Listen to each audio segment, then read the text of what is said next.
Welcome back to Flexible Philosophy. Hello, everyone listening, especially our favorite listeners. Yes, we're very excited to have you guys today.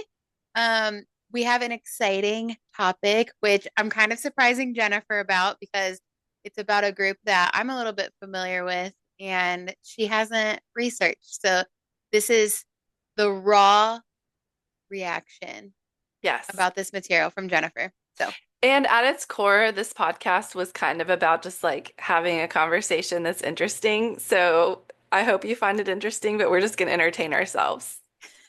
yeah. That's why we're here. And I've already I've already made a prediction of what Jennifer is going to say about this material. She's going to say, "There's the playbook. It's the same every time." And I can tell you right now, that's going to be the title of this podcast. Okay. I've already decided it. Typical. There's the Typical. playbook. It's the same every time. Yes. All It is. right. Well, the group that we're looking at today is called the Universal Church of the Kingdom of God. You can find these churches usually in bad neighborhoods, kind of like lower socioeconomic status areas. Okay. And I came across it because when I lived in Mexico, there was one of these churches in my city. And they put that name of the church, Universal Church of the Kingdom of God, but it's branded as Pare de Sufrir, which means stop suffering. Oh. Yes. So this group is in the category of neo-charismatic Okay. theology. Okay. Okay. Following. So three waves of Pentecostalism or charismatic theology. Wave one was the Pentecostal movement, like Okay. a long time ago. Wave two was like in the 1970s, 1980s, starting to incorporate some like gifts of the spirit into mainline traditions. So, Episcopalian, Anglican Hmm.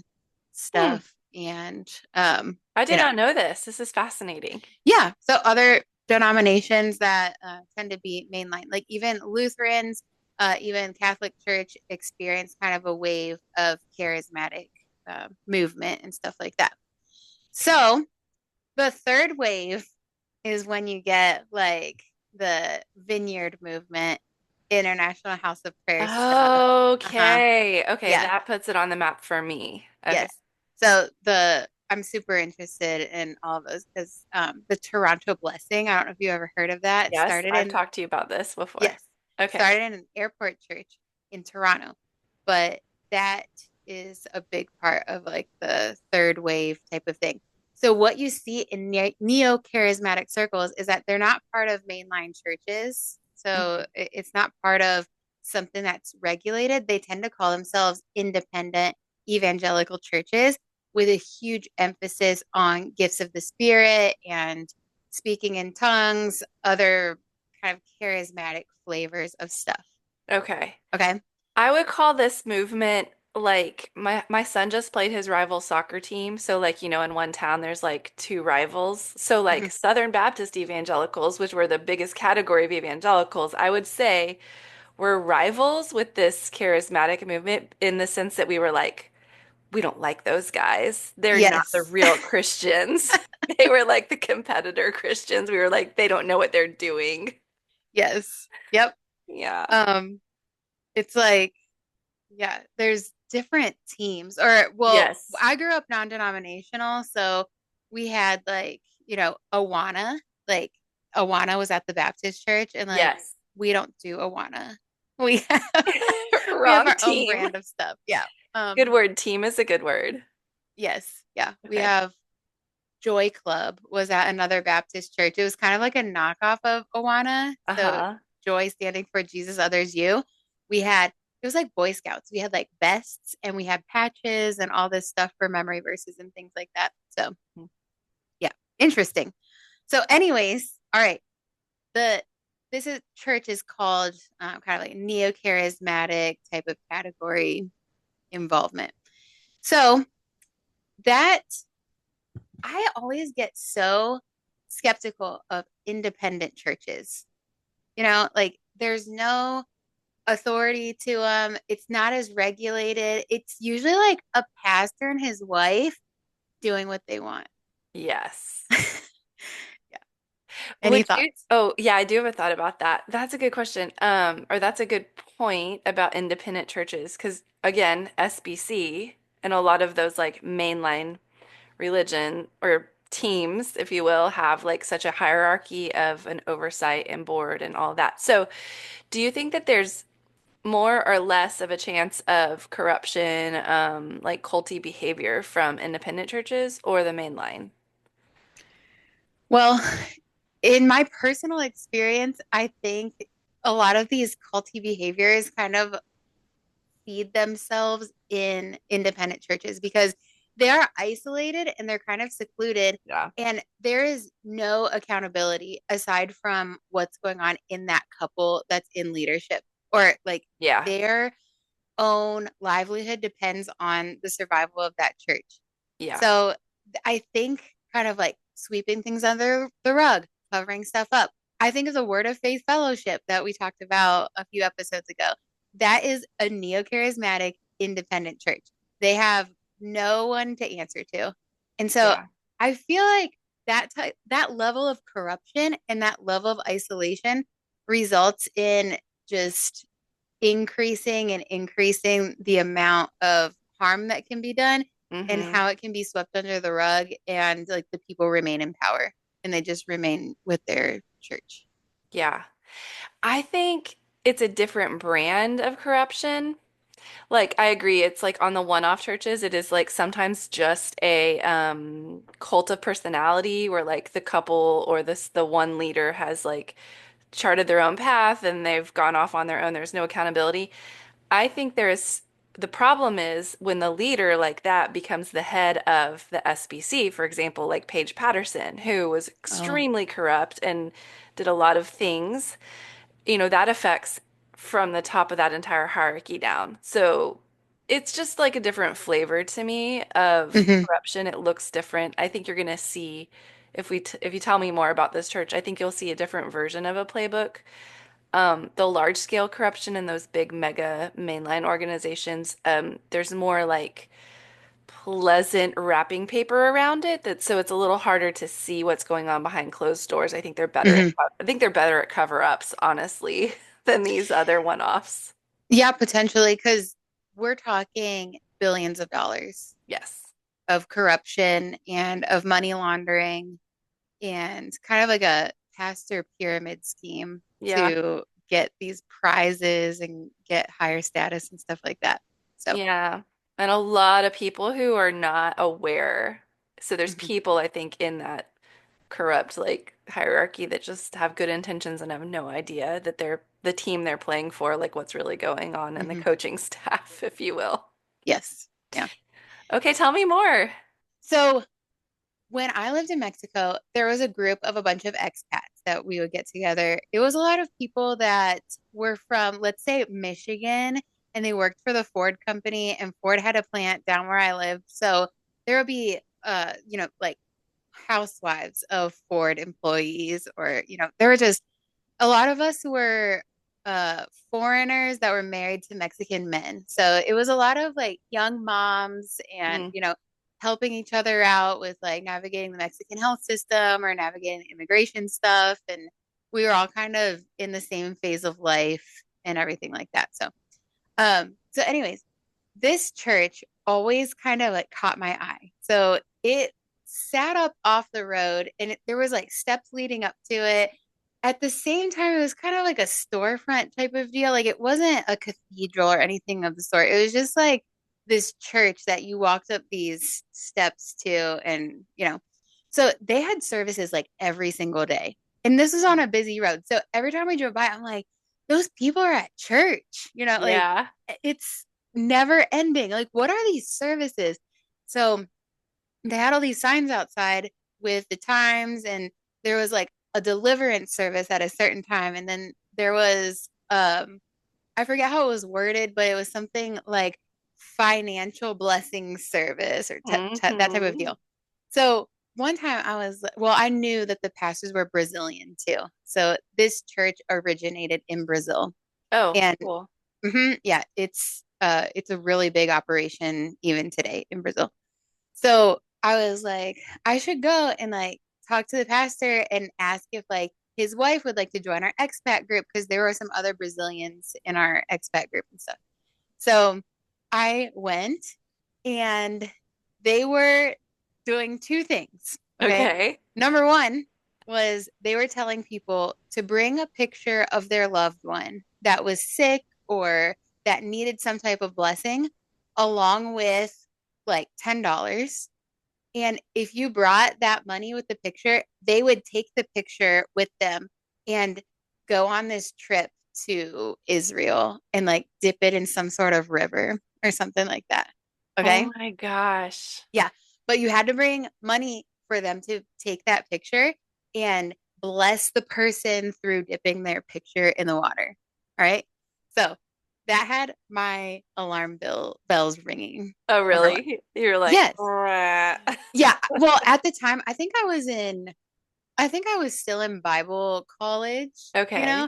So I was like discerning. I was in this like state of discernment, like what's going on with this theology and stuff like that. And I had gotten out of a terrible, I would call it a neo-charismatic situation previously. So Okay, it was got kind it. of reminding me of that, but at the same time, this was pretty extreme. Okay. So the second thing that they were doing was they were telling people to bring a bar of soap with them and that they were going to perform this ceremony over the soap. And money was involved too. You had to bring like $5 with the soap Sure. to bless it. All right. And they said that once they went through that ceremony with the soap, you could take it home and put it in the shower of the person that you were wanting to convert or whatever. And What? when they would use it, it would have this effect. Okay, that is really thinking out of the box, if you ask me. Yeah, this is just for one Oh time. my gosh. Okay. And I was like, what is going on here? And I remember That is like a telling, witch recipe, like a yes, in a cauldron. yeah. So Oh my this gosh. church, if you look at the Wikipedia article about them, Okay. they have been accused of witchcraft Okay. by more than one source. Yes, Okay. witchcraft is what I was looking for, by the way, not witch recipe. Okay. It's like a cauldron with soap. Oh But my gosh. yeah. So I told my husband afterwards, I was like, that church is so weird. Everything has to do with like a material item. Like, Yeah. yeah, this picture, and then it has to do with blessing soap. These are people that sell oils and they sell water and stuff like that. And, Yeah. or they'll sell salt from Jerusalem, or, there's always some sort of story, like this is olive oil from the Garden of Gethsemane. Like there's always some sort of talisman, like an item involved, and I think that makes this group really unique Yeah. of, yeah, these kind of goods and stuff. Yes. So to make a long story short, the pastor invited people up to receive their deliverance and all of that. And I kind of like stayed back because I don't tend to go up for things like that. Mm. Even back then, I would abstain. But I went up to him afterwards. Uh, after the service was over, people were still covered up with these um these sheets. It was like a modesty sheet. So if you fell over because of the deliverance or whatever, Yes, I have heard someone of would that. come by and put a sheet over you for like modesty's sake or whatever. Yeah. So I feel like people were still like kind of on the ground at that point once the service was over and people were like getting up and stuff like that. So I went up to the stage and I was like, "Hey, I know you guys are from Brazil. We have like some Brazilian friends in our expat group and I was wondering if like you guys would want to like meet some of us or if your wife would be interested because they had a kid too." And I was like, I don't know if you guys would be interested in joining this group or like there's a bunch of us. But at the same time, I was kind of like, I felt like I was like a spy. Like I was like Yeah. incognito because I already knew this church is very different. So, anyways, he did not get down from the stage and he had his arms crossed and was like looking down at me. Like he was like, no, like that. And I was like, oh, it's just like a social group. Like it's all good. It's not, whatever. And he's like, I don't mix with the crowd. So the way he said it was like, I don't, I don't mix with the village Oh were the words that he told me. gosh. Yeah. Like he was, and he, like the physical distance between us, like height wise, he Yeah. was just like very up. And he's like, I don't mix with the village. Gosh, I wonder how he puts his pants on. You think he does it one leg at a time? Oh my gosh. And so I was What a just like, character. okay, message received. Like, this was a very weird experience. And what sucks about it is I already said that you tend to find these churches in, some bad neighborhoods and stuff like that. They really prey on the vulnerable people Yeah. of society. They Yeah. prey on people who are injured, who are chronically Yeah. ill, chronic pain, and they tell them, "Hey, the more you give, the more you'll get back." So, this is a prosperity gospel. Yeah. Yeah. And I think we could do a whole episode on what the prosperity gospel is and where that theology comes from. But to me, it's a scam. You are gaining the trust of people through a guise of spiritual authority and miracles and things like that, and Yeah. telling them, give your last dollar, because that's what the widow did in the Bible. So Hmm. give, even if it hurts, even if you don't know where your next dollar is coming from, you will get that back. And there's actually been some lawsuits filed against this church from people that lost tons and tons of money, or people who they were unemployed, they were having issues, and the church was like, well, give us your computer, give us your printer, give us all your stuff, and then it'll get returned to you twofold. That's the typical message. Yep. Yeah. So It's giving TBN. it's the playbook, the TVM playbook. Yes, and Mhm. just like the knowledge that some people have that there's enough people that are vulnerable and Mhm. desperate or whatever who will give their last dollar, and they're preying off of those people, not they're preying off of a mass, like Yeah. one penny at a time, if you will. And if I can rip off one penny at a time of the people who, I know I can target them, Yes. and it's not going to work on the like other crowd that's going to ask questions and all that. And so, of course, he dismissed you. The second he looks in your eyes and sees that you are going to ask questions and like ask him a normal human thing, you're not just there to like receive and give. You're not Yeah. a dollar sign. Yeah. You're irrelevant to him. Yeah. But him saying, like, I don't mix with the village, Yes. what's the relationship that he has with those vulnerable people that are listening? This isn't a peer-to-peer relationship. This is like, come and give me this money and receive this blessing. And I was like, are they even taking those pictures to the Middle East where they say they're going to? Probably Or, not. the soap thing, like what the heck? So that brings me to this blog I found. Okay. Okay, so there's a lady named Rosario Guadalupe Marti Mar. Okay. She was the treasurer from the church down in Peru. Okay. And she has come out and said, regarding the salt that they're selling, the oils, the water, she says, the salt isn't from anywhere. The holy oil is cooking oil. The water's from the sink. And the what's that word?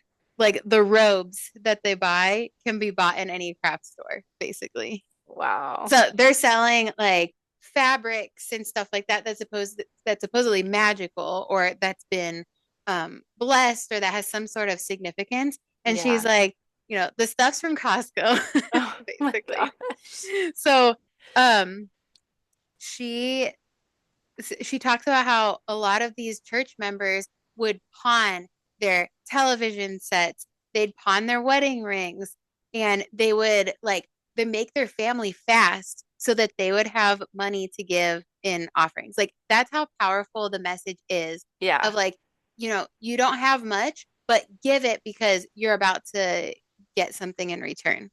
And so she's talking about people that are like extremely poverty stricken. Like their Yeah. poverty is the Yeah. reason why they went there anyways. And Yeah. so then there's these investigations that happen within the church of like, where's all this wealth coming from? Spending millions of dollars on properties, and then you have kind of like side businesses from the church, like airplane taxi service, and you end up it's kind of like Scientology. You end Yes. up with all these organizations and stuff like that that are very related to the church, but the church has been investigated for money laundering and just kind of like distributing and kind of hiding all these funds. And a lot of them, unfortunately, are coming from offerings from the least of Yeah. these. Yeah, Yes. yeah. So, um, anyways, hmm, What do you think Viktor Frankl would say about this?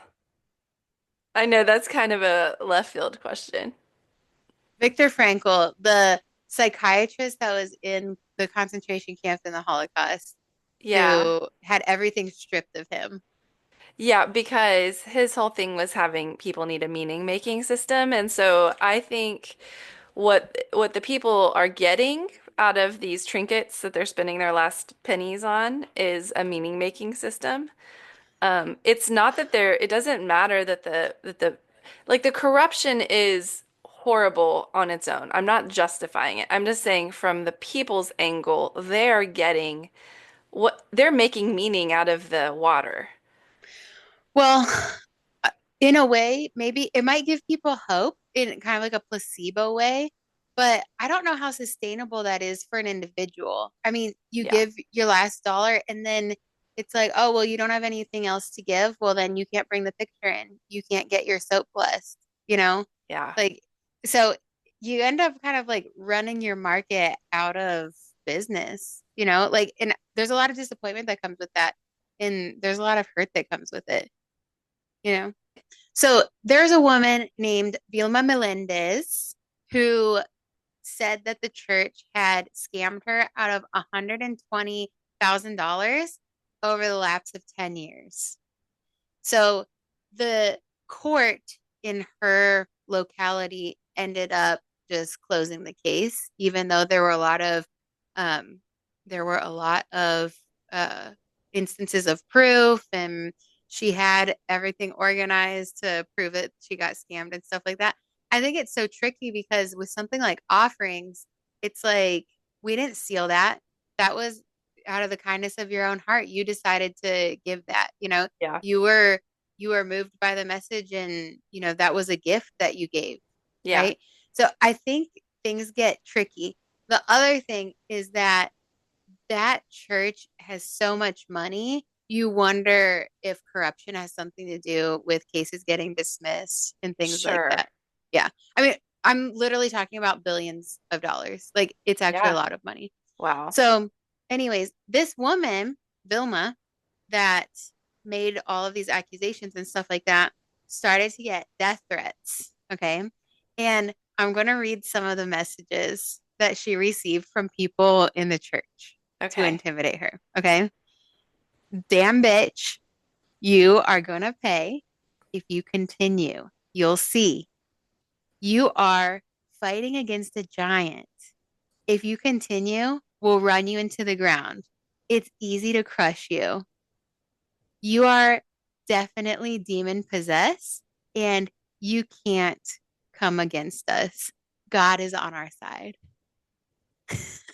Like, these messages, they're nuts, you Yeah, know? but they're telling the truth about themselves. Yes. Yep. You know? Definitely. Projection. Yeah. Yeah. Hmm. Yeah.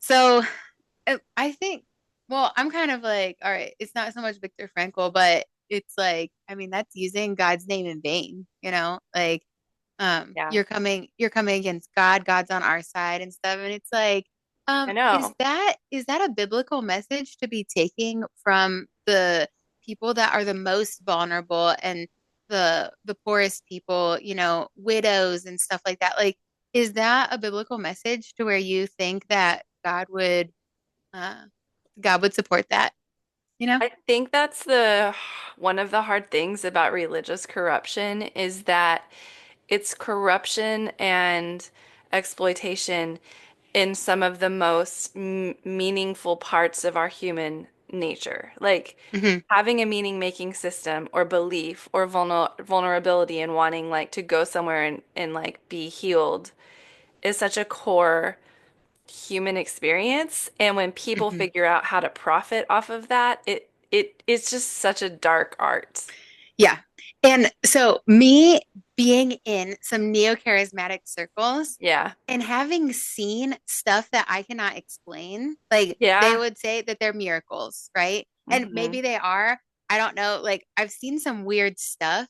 I Yeah. think a lot of people in those circles use those instances as confirmation that they actually have this blessing and that God is there and that He's supporting everything that they're doing.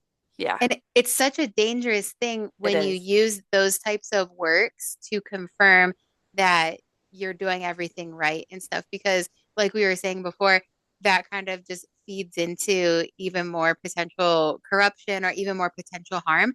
Because it's like, I'm treating people these ways, but Hmm. God is showing himself through these miracles at our I don't know, church services and stuff like that. So we must be doing something right. It's because we're keeping the sin out, when it's actually you are scaring people into some sort of like performance of submission. It's like the only way to protect yourself against the kind of scams like this is to go through a loss of innocence and naivety, which I think on the other side of that, like you have to live with your like your skeptic self or your like jaded self. Hmm. But like the reason that you had to be that way was because if you're innocent and naive, you're gonna get used by people and manipulated. They're gonna work you. Hmm. Yeah. And that is such a hard growing up lesson, especially when the groups or the people that you have to be cautious of are the ones saying, I'm here to help. Right. It's just so difficult to reconcile that part. Yeah. And these pastors, they tend to be very rich and they look really successful. They dress to the nines. And so they're telling people, see, I took that step of faith that I'm asking you to take, and look how it ended up for me. So, Yeah, yeah, it's really manipulative. I agree. And Hmm. I'm thinking, you're telling me about a church that targets um, the like really poor neighborhoods in Hmm. a different country. And I'm thinking about like growing up at Second Baptist, where they targeted high-end, Yeah. very wealthy people, but Hmm. also tons of money and exploitation in the leadership there. Sure. Yeah. So, I Well, mean, same playbook, yeah. I mean, there's different a mega target. church.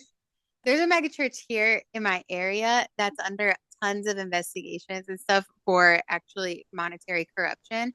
And like this is in the US, obviously. Yeah. And so I read about the history of this church and how it expanded and stuff because they have a bunch of campuses, or I hate when they call them campuses, but whatever. No one asked me. Um, and I was reading about the different cities that they expanded into, and it's the richest suburbs, just kind of like going down the list one by one of this immediate Yeah. area. And I'm Yeah. like, yeah, it was all super strategic, you know, but there must be some sort of strategy from this church specifically, because I mean, there's one here in my city. These are everywhere. There's Oh, tons of wow. them. Party de Okay. Sufrir. Hmm. Yeah. Okay. There's one nearby. There's a bunch in New York City. Hmm. Like you can find them in the United States too. There's a few hundred of them, I think, from what It I is read. a fascinating difference between that church, that group that targets like the lower income neighborhoods and Hmm. a mega church campus that targets the higher end. Yeah. Well, my thought is it might be strategic for them to target people without so many resources, because the likelihood of them getting an appointment with a lawyer and a lawyer to back them and kind of do like a pro bono type of thing if and when they win or whatever, like the chances of that happening versus when you're targeting people in like super rich suburbs and stuff like that who are lawyers and Yeah. they are Hmm. doctors and stuff like that. Like, I think you'd have to be a little bit more astute in a way, or I don't know, like these these people that are so corrupt, they just assume that people that have lower socioeconomic status don't have as much of a voice because they can't access legal services like people who have more money can. Like, Yeah. mhm, Well, yeah. the mega church in Texas that I'm thinking of is I just heard it was is on a show that's coming, the Religion is Business show is Hmm. coming, but Hmm. like their lawyer representative, Hmm. like their number one legal counsel who's like full-time working for that. It's such a big church, like it's their legal rep has been made the CEO of the church. Yeah. So that's how you do that. He's Yeah. literally the Sure. lawyer is running the church. Sure. So that's how you get around it when it's white collar. This sounds exactly like the Word of Faith Fellowship. Their Yeah. their leadership have law firms and stuff like that. Like they Yeah. use their licenses and their legal prowess to intimidate people into silence. It's the same playbook. But I agree with you that the church you're talking about maybe doesn't need as much legal representation because the people can be squashed with the threat, like you were just read out, Yeah. because Yeah. they don't And have as many resources to fight. yeah, that lady's case was archived too. I mean, there's the proof. I don't know what country that happened in necessarily. I think it might have been Peru, but it that happened, you know. Yeah. Or there's people that are just like, well, I guess I got scammed, so now what? I need to hustle, and they Yeah. get in survival mode and stuff like that. Um, do it's just so hard because it's not right. None of that's right to be like, oh, let's establish ourselves among people with less money because of that. But this church, I mean, they've had tons of investigations done, tons of lawsuits filed against them. So like they've needed their fair share of legal representation Yeah. and stuff. But I don't know. I think, you know, people that want to take advantage of people, they see the vulnerable people and they're like, I could treat them however I want because the likelihood of them escalating things or reporting me or something isn't as high as educated people or as high as people with uh, resources. So, Yeah. okay, I have a couple more things to tell Okay. you. Okay, so that blog article ended in such an interesting way.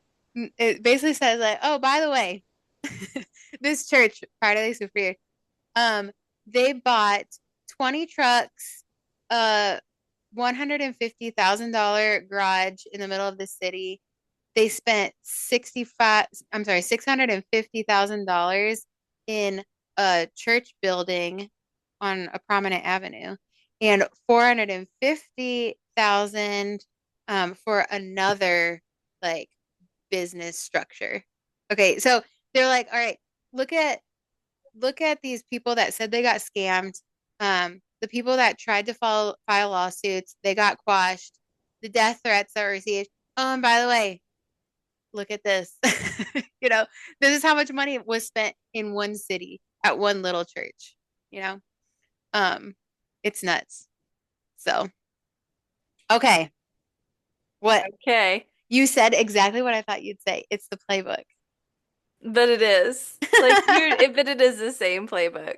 Yeah. It's just somebody, people are vulnerable and they are manipulatable, and Hmm. human nature is not always positive. Yes. Yep.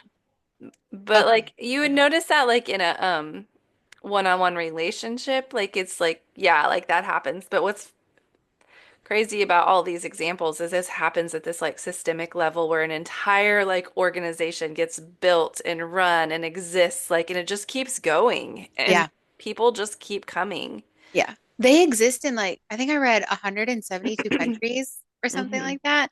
And yeah, Yeah. they have a lot of influence in a Yeah. lot of places. I think that Europe has done a better job of of anti-harm like from organizations with more they have more regulations on groups like this.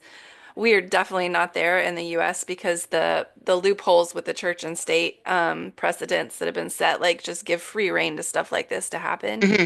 But there are, I think, in a brighter future, there would be societies with more like regulations about coercive control and more education about things like this, especially in a religious context. Interesting you say that. Okay. I'd like to read to you from the Belgian Parliament Inquiry Committee on Cults. Interesting that Belgium has one of those as Exactly part of their government. that you're gonna say this. Yes. Okay. Okay. So, um, the the Belgian government, they described this church as a dangerous cult, and they said that this church claims that the kingdom of God is down here on earth and that it can offer a solution to every possible problem: depression, unemployment, family, and financial problems. In fact, the Universal Church of the Kingdom of God is apparently a truly criminal association whose only purpose is enrichment. Like that was the Dang. Belgian take on it. Way to go. And that was their like a Yeah, legislative the comment. Parliament Inquiry Committee on Cults is what it's called. This was back in 1997.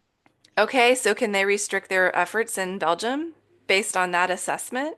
Well, I do know that they are banned from Zambia um, because of unchristian practices. There's a few African countries that have completely banned the operation of the church.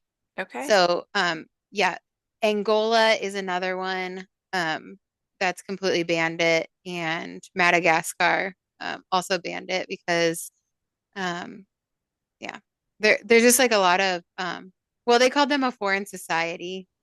So I think some of it is due to like some intolerance of other religions, but this specific church has had run-ins with other churches and stuff, like disrespecting other churches' images and shrines and stuff like that. So, which not surprising. Yeah. So, yeah. Okay. I have one more last story, which this is really sad and like it deserves like a moment of honor, for this person. But there was a child that passed away because of abuse, because of two church members. So she was living with her aunt and her aunt's boyfriend. This happened in the UK. Okay. So also interesting that you mentioned Europe and their take on things and stuff. Yeah. So the aunt and the boyfriend said that this little girl was demon possessed. Okay.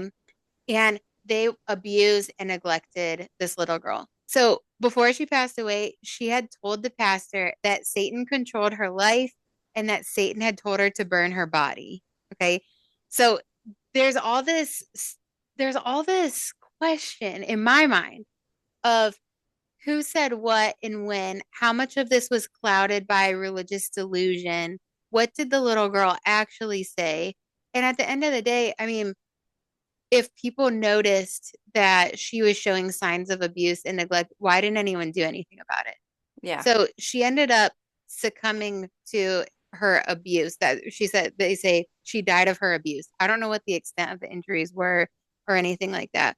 But a huge factor in that situation was that they were using strong prayers to attempt to deliver her from her demon possession that she allegedly had.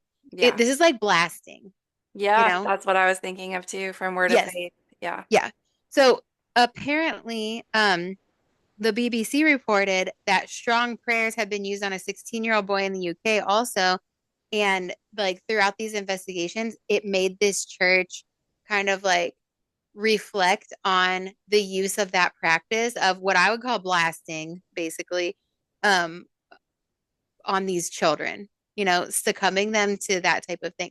But you read cases in these types of circles, I mean, zooming out a little bit from this specific denomination, if you could call it that, you read about specific cases of them saying that they can cure epilepsy, or I think of in the Word of Faith how they told that guy to stop taking his heart medication and stuff like that. Like, again, the church needs to stay in its lane, Yes. right? Yeah. So saying that you can cure like what the Belgians were saying, depression, financial issues, they were saying that this girl was demon possessed and they ended up abusing her to death, under the Yeah. care of other people, under the watch of professionals and stuff. Yeah. So yeah, it's really sad that she was under their care, and I don't know, I just wonder how much of it was delusion and how much of it was negligence, or this kind of like religious influence that makes professionals wonder, okay, where is my lane? And, where can I encroach on this situation and stuff like that? Um, and how much of it had to do with just poor caregiving and a really unfortunate situation for this girl.